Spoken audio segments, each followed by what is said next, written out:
कहीं आपके साथ क्लास 12th में धोखा तो नहीं हो रहा? आप किसी भी बोर्ड से पढ़ाई कर रहे हो, अगर आप अपने मनपसंद कोर्स और कॉलेज को टारगेट कर रहे हो तो तुम्हें सीयूईटी का पेपर देना है। और दोस्तों, मैं आपका भाई, दोस्त, educator of economics love Kaushik आज सीयूईटी संडे के एपिसोड में सब्जेक्ट वाइज सिलेबस लेकर आया हूं जो सीयूईटी के पेपर के लिए आपको फॉलो करना है।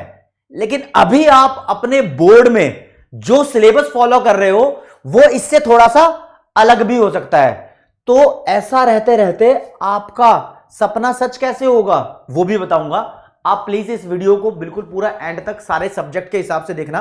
यानी मेन बात बताऊं, मैंने फिजिकल एजुकेशन और एंटरप्रेन्योरशिप वाले सब्जेक्ट वाले बच्चों का भी ख्याल रखना था क्योंकि आपकी खास डिमांड आई थी और मैं सप्लाई करता हूं। फिर दोस्तों, सबसे पहले नंबर 1 सब्जेक्ट अकाउंटेंसी के ऊपर आ जाते हैं।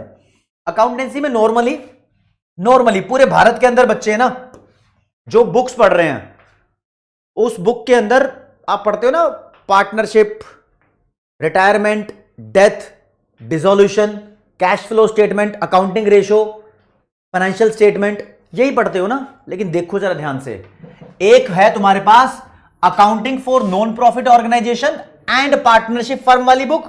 यानी ढंग से तुम दिमाग लगाओगे, आपके पास ये 8 यूनिट है। मैंने समराइज तरीके से इसको किया हुआ, जिसमें आप एनपीओ भी पढ़ना है आपको सीयूईटी के लिए। ध्यान रखना भाई, जो नहीं पढ़ रहे ना 12th क्लास के अंदर एनपीओ, बहुत सारे बोर्ड के बच्चे शायद। पार्टनरशिप है, फिर रिकॉन्स्टिट्यूशन है, डिसोल्यूशन है, और इसके बाद आप देखोगे तो शेयर डिबेंचर यानी कंपनी आ जाती है। और फाइनेंशियल स्टेटमेंट में अकाउंटिंग रेशो और तुम्हारे फाइनेंशियल स्टेटमेंट, वो कंपेरेटिव स्टेटमेंट और आपकी बैलेंस शीट वगैरह, वो सब इसमें आता है। फिर कैश फ्लो स्टेटमेंट इसमें आता है। इतना नॉर्मली बच्चे पढ़ लेते हैं। अगर एनपीओ नहीं भी पढ़ा तो आपको एक्स्ट्रा पढ़ना है यहां पर। लेकिन दोस्तों, यहां पर कंप्यूटराइज्ड अकाउंटिंग सिस्टम जिसको आप छोड़ देते हो वो भी सीयूईटी में आ रहा है, ज्यादा आ रहा है भाई, तो तैयारी करनी पड़ेगी। ये तो एक बात कही है लव सर, आपने तो आंखें खोल दी, पूरी आंखें खोलो, अभी तो कुछ नहीं खोली। लो जी, बिजनेस स्टडीज पे आ जाओ। नॉर्मली सीबीएसई वाले बच्चों के बारे में बोलूं, सीबीएसई वाले बच्चे नॉर्मली बिजनेस स्टडीज में 12 चैप्टर पढ़ते हैं कंज्यूमर प्रोटेक्शन तक। इनके पास 2 बुक है। बुक 1 में कंट्रोलिंग तक चैप्टर होते हैं और बुक 2 के अंदर बिजनेस फाइनेंस से लेकर आपका कंज्यूमर प्रोटेक्शन तक होते हैं। ये बच्चे 13th चैप्टर है एंटरप्रेन्योरशिप डेवलपमेंट, इसको मिस करते हैं। लेकिन सीयूईटी में ये भी आ रहा है। अब जो सीबीएसई ने शायद रीडिफाइंड एनसीईआरटी की है तो उसके अंदर एंटरप्रेन्योरशिप नाम का चैप्टर ना भी हो, लेकिन ये चैप्टर तुम्हारा आ रहा है। डिफरेंट स्टेट बोर्ड के अंदर ये वाला चैप्टर भी पढ़ाया जाता है। तो पूरे इंडिया के बच्चों का ख्याल रखना है तो सीबीएसई वालों को प्रेफरेंस क्यों, ये मानना है सीयूईटी का, पूरे भारत का ख्याल रखना है। एनसीईआरटी बुक का सिलेबस होगा, एनसीईआरटी के चैप्टर्स हैं, आप किसी भी ऑथर से पढ़ सकते हो, उसमें कोई दिक्कत वाली बात नहीं है। सीयूईटी की तैयारी हम भी करा रहे हैं। आपको पता ही है, कौटिल्य बैच में भी चल रही है, बोर्ड बूस्टर बैच में भी चल रही है, सीयूईटी बैच भी है, लिंक डिस्क्रिप्शन में दिया हुआ है, आप जाके देख सकते हो। खैर, मैं तो अवेयरनेस फैलाने के लिए आया हूं दोस्तों। अच्छा, एक बात और, जिसको तुम अकाउंटेंसी कहते हो, काफी सारे स्टेट में इस सब्जेक्ट को बुक कीपिंग कहा जाता है, तो पेपर में ये नाम भी लिखा होगा। और फिर मैं आऊंगा अपने सब्जेक्ट पे, इसको इकोनॉमिक्स और बिजनेस इकोनॉमिक्स दोनों नामों से जाना जाता है। अब जो स्टेट बोर्ड के बच्चे होंगे ना, मतलब जो सीबीएसई के बच्चे नहीं है, वो बेसिकली क्लास 12th के अंदर माइक्रो और मैक्रो इकोनॉमिक्स पढ़ रहे हैं। जो बच्चा सीबीएसई का है वो 12th के अंदर मैक्रो इकोनॉमिक्स और इंडियन इकोनॉमिक डेवलपमेंट पढ़ रहा है। तो पेपर में क्या आएगा सीयूईटी के पेपर में, जरा ध्यान से सुनना। देखो जी दोस्तों, माइक्रो इकोनॉमिक्स जो है ना आपकी, इसके अंदर 2 यूनिट आएंगी, यूनिट 1 और यूनिट 2। यूनिट 1 का मतलब इंट्रोडक्शन टू माइक्रो इकोनॉमिक्स, जिसमें स्केयरसिटी, सेंट्रल प्रॉब्लम और पीपीसी है। पीपीसी हालांकि सीयूईटी के सिलेबस में लिखा नहीं है, लेकिन वहां से पिछली बार क्वेश्चन आया भी था, तो माइंड इट, हमने कराया भी था, हमें पता था ऐसा गेम चलता है कभी कभी।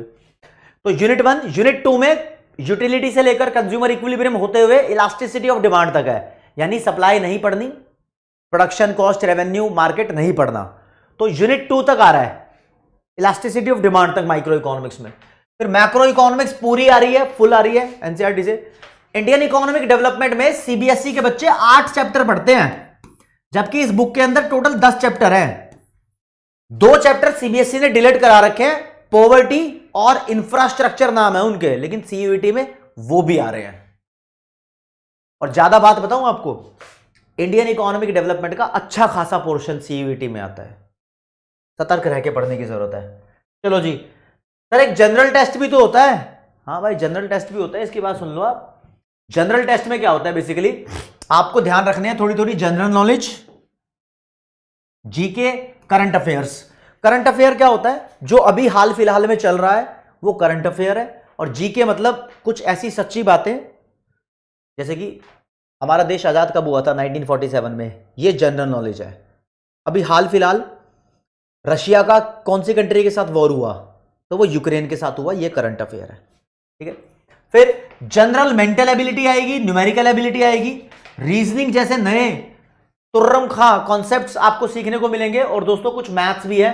मैथ्स यहां पर 8वीं क्लास तक की है, कोई ज्यादा हाई फाई मैथ्स नहीं है, तुम्हारे पास हो या ना हो कोई फर्क नहीं पड़ता। तो ये सिलेबस इसका है। जब इसकी तैयारी करोगे, हम जनरल टेस्ट की तैयारी भी करा रहे हैं। जब तुम सीयूईटी का पेपर पास करते हो तो अपने मनपसंद कोर्स के लिए आपको अपनी मनपसंद के 4 सब्जेक्ट का स्कोर वहां पर शो करना होता है। आपकी मनपसंद नहीं चलती यहां पर।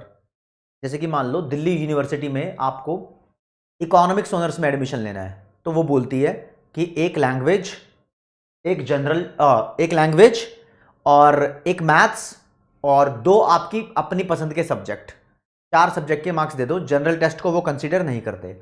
लेकिन अगर आपको दिल्ली यूनिवर्सिटी से बैचलर ऑफ मैनेजमेंट स्टडीज करना है, तो दिल्ली यूनिवर्सिटी बोलती है जनरल टेस्ट के मार्क्स वहां पर लगाने जरूरी है, लैंग्वेज के जरूरी है, मैथ्स के जरूरी है, और एक अपनी मर्जी से लगा लो। खैर, वो अलग अलग सब्जेक्ट के हिसाब से, यानी जो तुम्हें ग्रेजुएशन में कोर्स करना है ना, हर कोर्स के लिए अलग अलग सब्जेक्ट का कॉम्बिनेशन है। अगर आप चाहते हो तो कमेंट सेक्शन में लिख दोगे, तो उसके ऊपर अगली वीडियो सीयूईटी संडे में आ जाएगी। मतलब तुम जो भी टॉपिक बोलो उसके ऊपर सीयूईटी संडे में आपके ऊपर बढ़िया बढ़िया वीडियो बना के सीयूईटी से आपको फैमिलियर करा दूंगा। जब पेपर दोगे तो पूरी अवेयरनेस के साथ फोड़ के आ जाओगे। तो दोस्तों अब आते हैं एंटरप्रेन्योरशिप। जिन बच्चों के पास एंटरप्रेन्योरशिप है, ये 6 यूनिट है जो 12वीं क्लास में आप पढ़ रहे हो वो आएंगी। और जिन बच्चों के पास फिजिकल एजुकेशन है उनको अलर्ट रहना है, क्योंकि फिजिकल एजुकेशन में थोड़ा बहुत 11वीं का भी आ रहा है, थोड़ा बहुत 12वीं का भी आ रहा है। तो 11वीं 12वीं मिक्स होकर आ रही है। फिजिकल एजुकेशन को काफी सारे स्टेट बोर्ड में योगा बोलते हैं, और काफी सारी जगह इसको नेशनल कैडेट कॉर्प्स यानी एनसीसी का पेपर बोलते हैं। भाई अलग अलग स्टेट बोर्ड में अलग अलग नाम से सब्जेक्ट को पुकारा जा सकता है। अब आपको ध्यान देना है क्या चीज आपके लिए इंपॉर्टेंट है। दोस्तों आपके लिए एक मिशन शुरू किया हुआ है, आप अपने दोस्तों को बता सकते हो कि हाँ जी, कॉमर्स वाला यूट्यूब चैनल पर एक लव सर हैं जो इकोनॉमिक्स पढ़ाते हैं। उन्होंने सीयूईटी की मुहिम स्टार्ट की हुई है कि सीयूईटी की अवेयरनेस हर संडे आपको मिलेगी, ताकि आपके अपने करियर के डाउट्स धीरे धीरे खत्म होते रहें। आप इससे रिलेटेड कोई भी क्वेश्चन पूछना चाहते हो, आप जो कमेंट सेक्शन में बोलोगे वो बताऊंगा। और साथ के साथ आपको हमेशा एक अच्छी बात आपके करियर के लिए जो इंपॉर्टेंट है वो बताता रहूंगा। तो दोस्तों आज की क्लास में इतना ही। जय हिंद, जय भारत, नमस्कार, धन्यवाद, बाय बाय।